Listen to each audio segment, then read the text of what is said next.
வணக்கம், என் பேர் பாலாஜி. நான் சென்னை மடிப்பாளத்தில் வரேன். எங்கள் அப்பா பேர் நரசிம்மன். அவரோட வயது 88. அவருக்கு மவுத்தில் கேன்சர் இருக்கிறதுனால இங்கே ட்ரீட்மெண்ட்டுக்காக நிறைய ஆடு பார்த்தேன். நல்லா இருக்குன்னு சொன்னாங்க. அதனால் நான் இங்கே வந்து பார்த்து டாக்டரை பார்த்தேன். டாக்டர் மெடிசன் கொடுத்துருக்கார், சாப்பிடுங்க அப்படின்னு சொல்லியிருக்கார். நல்லபடியாக குணமாகணும் அப்படின்னு வந்திருக்கேன். எல்லாரும் இங்கே வாங்க, நல்லபடியாக குணமாகும் அந்த நம்பிக்கை எனக்கு இருக்குது. உங்களுக்கும் வரணும். ஒரு 6-7 மாதம் இருக்கும். அப்போ தான் நோட்டீஸ் பண்ணணும். இங்கே தான் இருந்தது இந்த கற்றுக்கிட்டாரு. சாப்பிட்றேன், எல்லாமே சாப்பிட்றாரு.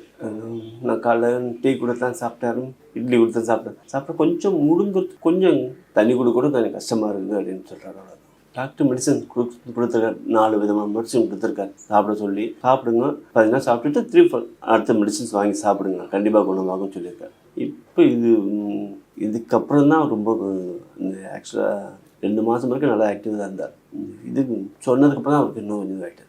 என்னன்னு தெரியும், டாக்டர் ஓப்பனாக பேசுனாங்க. அவருக்கு நவுந்தே போக மாட்டேன்ட்டார். நான் என்ன பண்ண முடியும்? எங்கே போனாலும் கூடயே இருக்கணும்னு டாக்டர் நவுந்து போனால் தான் என்னென்னு நான் கேட்டுக்க முடியும் டாக்டர்ஸ்கிட்ட. அவர் பக்கத்துலேயே உட்காந்துருக்காரு. அவர் டாக்டர் பேசும்போது சொல்லிட்டான் அவர் சொல்லுங்க. அதனால் அவருக்கு அதிலே கொஞ்சம் பயமாகவே இருக்குது. இன்னும் நம்ம அசிங்கப்படுவோம். நான் தான் சும்மா ஹோப் கொடுத்துருக்கேன். பயப்படாதா பயந்தால் தான் ஸ்பெண்ட் அதிகமாகும். பயப்படாத அப்படின்னு. இன்னைக்கு இப்போ அவர் விட்டேன்.